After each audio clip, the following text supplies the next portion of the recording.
I'm Master Ferdinand from Sri Lanka. Presently, I am seated in a very beautiful place that has a lot of flowers in it, and I would like to speak to you on the topic inflation, how it affects mankind, or I will call it is inflation like love. Very easy to start, but very difficult to stop.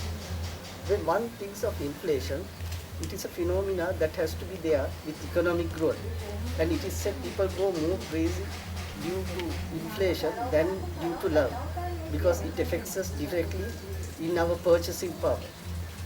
When one thinks of inflation, so many definitions are given to it, like steady rise of prices over a period of time, or a lot of goods and services chasing a limited, what you call, a lot of money chasing a limited amount of goods and services. So many definitions are given to inflation.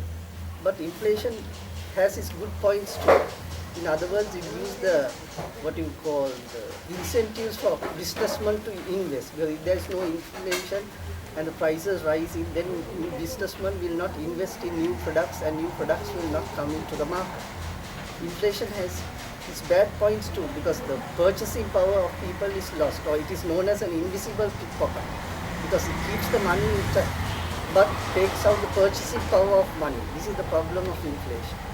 The purchasing power of money is lost due to inflation over a period of time. And especially people who live on pensions and things like that, they may work 30, 40 years, but over a period of time they have lost their purchasing power. Or when they go on pension, they will see that they are paupers, because the amount that they have saved cannot eat even their bread and butter. This is the problem of inflation. Because what you call, one can print money, but one cannot print goods and services. This is why inflation is so deadly to the normal person, but it has to be there for economic growth. Otherwise, there cannot be economic growth without inflation, they say. Only thing is, it has to be controlled. If it is not controlled, or in other words, where the doctor gives the correct amount of medicine to the patient, the same way the correct amount of inflation has to be there in the economy, so that it can run. Too much destroys it, and too little also destroys it. When it's too little, it is known as deflation. What is deflation?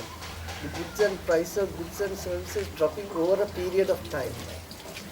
This can lead to recession, and which causes a lot of havoc in the lives of people, or brings the quality of life down in the lives of people.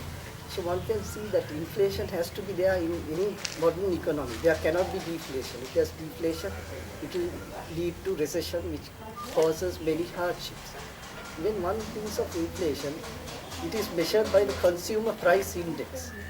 And some people say it is the thermometer of the economy, because it measures how fast the economy is going, and can it go any faster. For example, it is said economies that go over 10% overheat, and this way the brakes have to be applied to the economy. Otherwise, the purchasing power of people will be lost over a period of time. So inflation is a very fascinating subject, and in economics it takes center stage, and so many theories have been given to it. And from the 1900s it is rising. This is why they say in the 1900s our grandparents may have bought an egg for 1 or 2 cents. But today in Sri Lanka you may have to pay over 15 rupees to purchase an egg. The main reason is inflation playing its part in the economy. So you can be a developed nation, you can be an undeveloped nation, or a developing nation, still economics plays a center stage in all these economies and in all our lives. With these thoughts I will close.